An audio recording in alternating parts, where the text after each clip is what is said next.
আসসালামু আলাইকুম প্রিয় দর্শক, চলে আসলাম এই মুহূর্তে সবচাইতে পাওয়ার গুরুত্বপূর্ণ সংবাদ আবহাওয়ার খবর নিয়ে। এইদিকে জানা গিয়েছে যে আজ রাতের মধ্যে ধেয়ে আছে ভয়ঙ্করভাবে ঘূর্ণিঝড় শক্তি।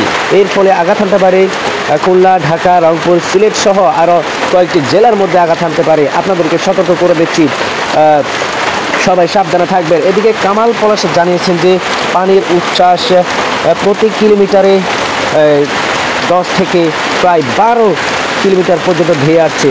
বঙ্গোপসাগরের অবস্থাও অনেক খারাপ দেখা যাচ্ছে। এদিকে পানির ঢেউ উচ্ছ্বাস নিম্নচাপটি এখনই বঙ্গোপসাগরে অবস্থান করছে। আজ রাত 11টার মধ্যে আসতে পারে বলে জানিয়েছেন কামাল পলাশ। উপকূলীয় অঞ্চলগুলোতে খুবই ভয়ঙ্করভাবে ধেয়ে আসছে ঘূর্ণিঝড় শক্তি। সেই সকাল থেকে আরও জানিয়েছেন যে ভারী বৃষ্টি হতে যাচ্ছে উপকূলীয় অঞ্চলগুলোতে। কিছু কিছু অঞ্চলগুলোতে খুবই ভয়ঙ্করভাবে বৃষ্টি হচ্ছে। সবাই সাবধানে থাকবেন। এই দিকের অবস্থা খুবই খারাপ, আপনারা সবাই সতর্ক থাকবেন। ঘূর্ণিঝড় কামাল পলাশ জানিয়েছেন যে সবাইকে সাবধানে থাকার জন্যে। ধন্যবাদ। আমি সোনালী টিভির সাংবাদিক রায়তুল ইসলাম, আমাদের সাথেই থাকুন। তো প্রিয় ভাইয়েরা, এখন আমি আপনাদেরকে দেখাবো ঘূর্ণিঝড় শক্তির ফলে নদী ভেঙে ঘরবাড়ি ভিটামাটি ছেড়ে যারা নদীর আশেপাশে শুয়ে আছে তাদের কয়েকজনের সাথে আপনাদেরকে দেখা করিয়ে দিব। এটা আসলে আমাদের সমাজের বাস্তব রূপ। এটা খুবই দুঃখের বিষয়।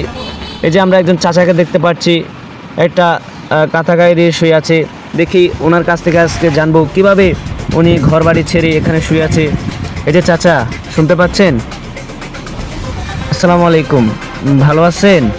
জি আলহামদুলিল্লাহ ভালো আছি। আপনি কেমন আছেন? আলহামদুলিল্লাহ, আমিও ভালো আছি।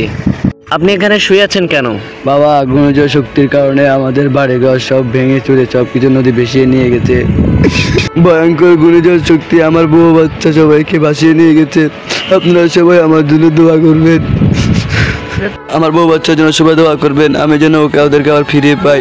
জানি না ওরা এখন কোথায় আছে, কেমন আছে। আপনি এখানে কয়দিন ধরে রয়েছেন? 1 সপ্তাহ ধরে রয়েছি বাবা। আপনাদের এখানে মেম্বার চেয়ারম্যান নাই? হ্যাঁ আছে বাবা, তারা একদিন করবে, দুদিন করে, প্রতিদিন কি আর করবে? সেটা তো ঠিক কথা। আচ্ছা, আমাদের কাছে যা আছে, আমার কাঁদেন না, আপনি কাঁদেন না, আমার যা সামর্থ্য আছে আমি আপনাকে দিয়ে যাব। আর আল্লাহর কাছে দোয়া করবো, আল্লাহ যেন আপনাকে সঠিকভাবে রাখেন। তো প্রিয় ভাইয়েরা, দেখতে পাচ্ছেন অনেকগুলো অসহায় মানুষের সাথে দেখা হয়ে গেল। আসলে আমি যদি আজকে নদীর পাড়ে নাই আসতাম ঘূর্ণিঝড়ের পরে, তাহলে দেখতে পারতাম না ঘর ছাড়া, বিটে ছাড়া মানুষের কত কষ্ট। আসলে আমরা তো অনেক সুখী আছি, আমরা যারা কষ্টের দিন দেখি নাই তারা কিভাবে বুঝবো অসহায়দের কষ্ট। সবাই ওনাদের জন্য দোয়া করবেন। আর আল্লাহর কাছে এটাই ফরিয়াদ, আল্লাহ যেন আমাদের সবাইকে ভালো রাখেন।